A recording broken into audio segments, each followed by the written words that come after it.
Picture yourself standing at a dealership on a Friday afternoon, pen in hand, about to sign for a truck that every review site told you was the smart buy. The salesman is smiling. The monthly payment looks manageable if you squint at it the right way. And somewhere in the back of your mind, a small voice is asking whether you are about to make a very expensive mistake. That voice is worth listening to. I have spent 31 years as a mechanic, and in that time I have watched working people hand over serious money for trucks that punish them for it later, and I have watched other people drive away in something the market undervalued and put 200,000 miles on it without breaking a sweat. Today, I am going to tell you exactly which trucks belong in which category. 3 trucks you should walk away from no matter how good the deal looks, and 4 trucks that will earn every dollar you put into them.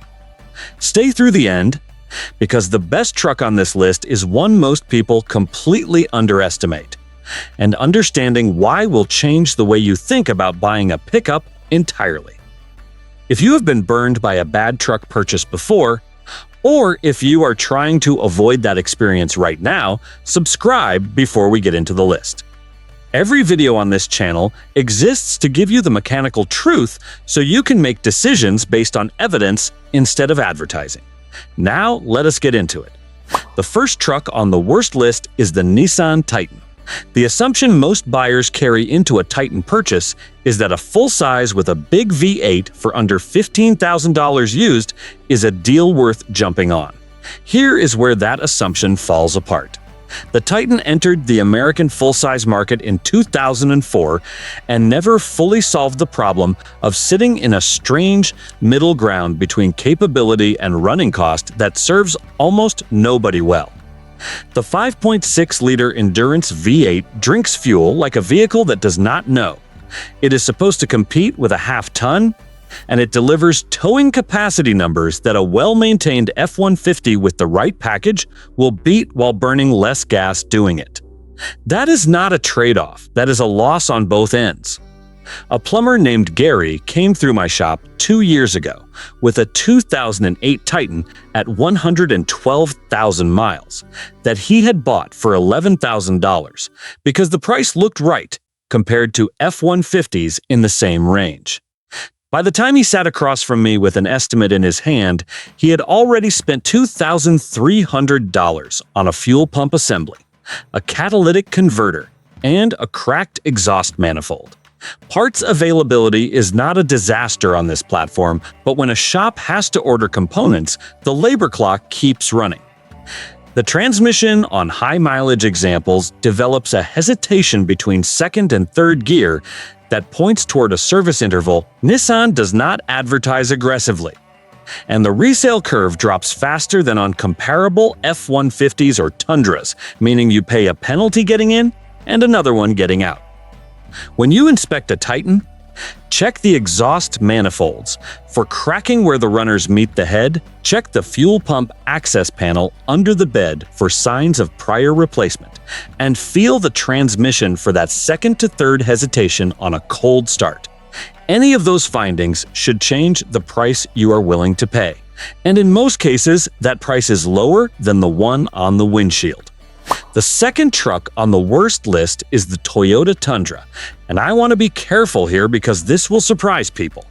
Toyota has an extraordinary reputation, and that reputation is deserved across many of their vehicles. The problem with the Tundra is that the reputation has outrun the reality in the used market. The 5.7-liter iForce V8 in the second generation, covering 2007 through 2013, is a powerful engine, but the cam phaser system on these engines has a documented tendency to wear in a way that produces a cold start ticking that most salespeople will tell you is normal. It is not normal. It is the beginning of a repair that costs between $1,200 and $2,000, depending on whether you catch it early or let it run. A retired firefighter named Ron paid $14,000 for a 2010 Tundra at 138,000 miles from a private seller because he trusted the badge. The frame had rust patterning that required treatment before it became structural, The rear differential had a seal-weeping gear oil, and the cam phasers were ticking on every cold start. The estimate to bring that truck to a reliable baseline was just over $3,000. The badge cost him his entire margin. That is the Tundra trap. These are not bad vehicles. They are overpriced vehicles on the used market because buyers pay for the name without inspecting for the condition, and sellers know exactly that. When you look at a Tundra, arrive before the seller warms the engine and listen for the phaser tick. Inspect the frame rails along the entire undercarriage. Look at the rear differential output seals for oil staining. Then compare what you find to the asking price, because in most cases, the math does not add up the way the badge suggests it should. The third truck on the worst list, and the one that generates the most arguments, is the Ram 1500. The current generation has genuinely improved. But the trucks from roughly 2009 through 2018 that dominate the used market carry ownership, costs the advertising never mentions. The 8-speed automatic in the 3.6-liter Pentastar V6 configuration has a shutter problem at low speed that Chrysler addressed through software updates and fluid specification changes. If the truck you are looking at has not had that service performed, you are inheriting the problem. The Pentastar is not a weak engine, but the valve train cover gaskets on early builds weep oil in a way that causes burning smells and, if ignored long enough, creates a fire risk near hot exhaust. A building contractor named Phil paid $17,000 for a 2014 Ram 1500 from a dealer who assured him the transmission shutter was normal. The fluid specification was wrong, the gaskets were seeping, and the transfer case was not disengaging cleanly from two-wheel mode. His cost to bring that truck to a trustworthy baseline was just under $2,000 on top of what he had already spent. The coil spring rear suspension ram delivers a genuinely better ride than most competitors, and that is a real advantage on long drives. But the air suspension option on higher trims fails at a rate that makes it a liability rather than a feature. Inspect the transmission for shudder between 20 and 40 miles per hour during a steady light throttle cruise. Check the valve train covers for oil weeping at the gasket lines.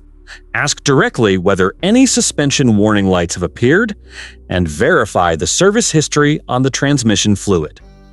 The Ram can be a livable truck if you buy smart and price accordingly. The used market does not always price it that way.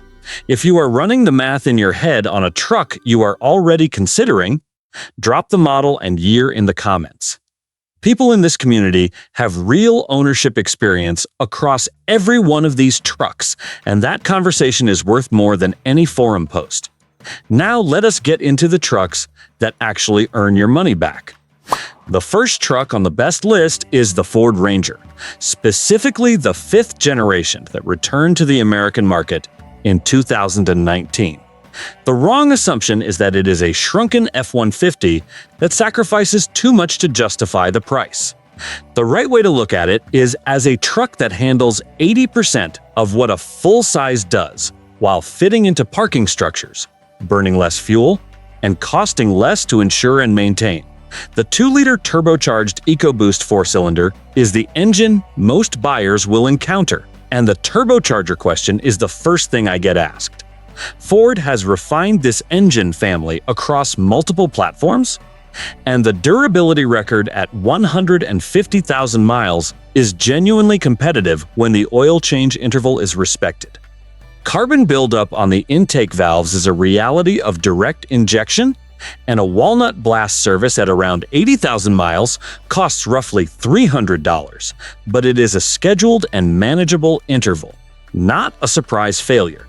A young electrician named Darius looked at a 2021 Ranger with 62,000 miles on it for $26,000. The comparable F-150 at the same dealer was $31,000. He bought the Ranger, and the money he does not spend every month on fuel and insurance stays in his pocket as real savings. The 10-speed automatic is smooth and largely trouble-free when serviced at the factory interval. The body-on-frame construction means repair logic is straightforward for any shop familiar with domestic trucks. When you inspect a used Ranger from this generation, check the intercooler for oil residue that would indicate turbo seal wear. Verify the 10-speed shifts cleanly under both light load and hard acceleration. Pull the rear differential cover if you can and confirm the gear oil is amber, not black, and not carrying any metallic particles. The second truck on the best list is the Ford F-150, and I want to focus on the 2015 through 2020 generation with the 2.7-liter EcoBoost V6. The assumption that hurts buyers here is that a turbocharged V6 cannot match a naturally aspirated V8 over the long term. The data says otherwise. The 2.7 EcoBoost delivers more torque than the old 5-liter V8 at the RPN range where towing and hauling actually happen, and it does it while returning fuel economy the V8 cannot approach. Owners who service the intercooler drain and change their oil before the full interval consistently report engines in strong shape past 200,000 miles. The aluminum body panels that critics attacked in 2015 have proven to be a genuine advantage in humid climates because the panels simply do not rust. A small business owner named Teresa needed a truck that could pull a loaded cargo trailer 5 days a week without punishing her at the fuel pump. She paid $22,000 for a 2017 F-150 with the 2.7 and 104,000 miles on it. 2 years and 57,000 miles later, her only unplanned cost was a water pump at 148,000 miles, which an independent shop replaced for $750. The F-150 parts network is the densest of any truck on the American market, which means competition keeps labor rates honest at every independent shop in every market.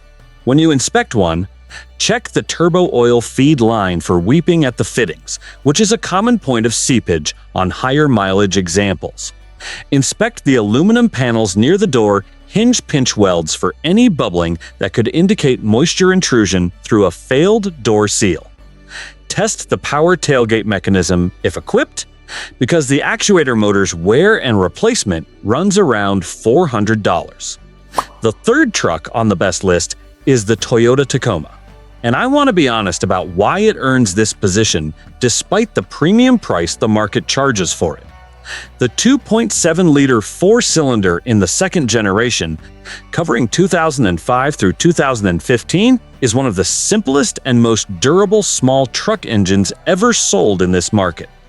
Timing chain, port injection, no variable valve timing solenoids to fail on the base configuration, and a documented record of engines crossing 250,000 miles on original internals when the oil has been changed consistently. The 3.5-liter V6 in the third generation from 2016 onward is a more complex engine, and the early oil consumption issue is worth investigating before purchase. But Toyota adjusted the piston ring specification, and the problem is less common on trucks built after 2018. A nurse named Carla lived 40 miles from the nearest dealer and needed a truck she could trust completely.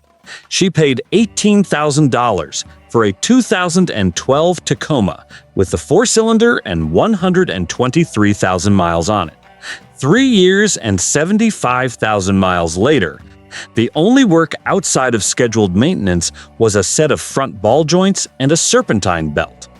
Her confidence in a remote area where a breakdown means a very long wait was worth exactly what she paid for it. When you inspect a Tacoma, check the frame on trucks from the 2005 through 2011 range for the rust perforation issue that Toyota addressed under a warranty extension program, and verify the frame was treated or replaced. Check the automatic transmission fluid for a burnt smell on high mileage examples. Look at the rear leaf springs for cracking at the forward mounting eye, which is a stress point on trucks used for regular hauling. The best truck on this list is the Honda Ridgeline, And I know that sentence is going to make some people close the video right now. Stay with me, because this is where the mechanical truth matters most. The assumption against the Ridgeline is that a unibody pickup is not a real truck, that it cannot tow, cannot haul, and that serious truck people do not drive one. Here is what 31 years of working on vehicles actually teaches you. The Ridgeline's unibody construction is the same fundamental approach used by every crossover and car-based SUV marketed as a capable vehicle. And when you look honestly at what the majority of pickup truck buyers use their trucks for, which is grocery runs, weekend projects, light towing, and occasional hauling, the Ridgeline does every single one of those things with less cabin noise, better fuel economy, and more interior refinement than any body-on-frame competitor in the same price range. The 3.5-liter V6 that Honda has been refining for over 2 decades is one of the most proven engines the industry has produced. Timing chain, variable cylinder management that improves highway economy, and a track record of reaching 250,000 miles with nothing beyond scheduled maintenance. A couple named Robert and Jan, both in their late 50s, needed a truck after their youngest moved out, and they started pulling a small boat trailer on weekend lake trips. They had always driven sedans and were genuinely intimidated by a large body-on-frame truck. They bought a 2017 Ridgeline with 78,000 miles on it for $28,000. 2.5 years later, at 114,000 miles, the truck has needed nothing. Not a gasket, not a seal, not a single electrical fault. The in-bed trunk holds gear dry in rain that soaks anything in an open conventional bed. The all-wheel drive system delivers traction on wet pavement with a consistency that part-time four-wheel drive systems used in daily driving simply cannot match. The towing capacity of 5,000 pounds is real and rated conservatively. The dual-action tailgate swings both down and sideways, and any contractor who has ever needed to reach a corner of a loaded bed from the side set will immediately understand why that matters. Resale value on clean examples holds better than most buyers expect because supply of clean Ridgelines is consistently tighter than demand, and owners who discover what this truck actually is tend to keep them. When you inspect a Ridgeline, listen for any misfire feel at steady highway cruise that could indicate a failed variable cylinder management actuator, which runs around $600. Check that the rear differential fluid has been serviced at the factory interval. Look at the in-bed trunk seal for cracking, which is a $20 fix that prevents water intrusion. Test the all-wheel drive on a wet surface at low speed and confirm it transfers power smoothly without any grinding or hesitation from the rear. Every truck on the best side of this list was engineered for the long run, not for the showroom floor. Every truck on the worst side carries costs that do not appear on the window sticker but show up reliably in shop invoices later. The single most important thing you can do before handing over money for any used pickup is to arrive before the seller warms the engine. Bring someone who knows what normal sounds like, and put the truck on a lift before the deal is done.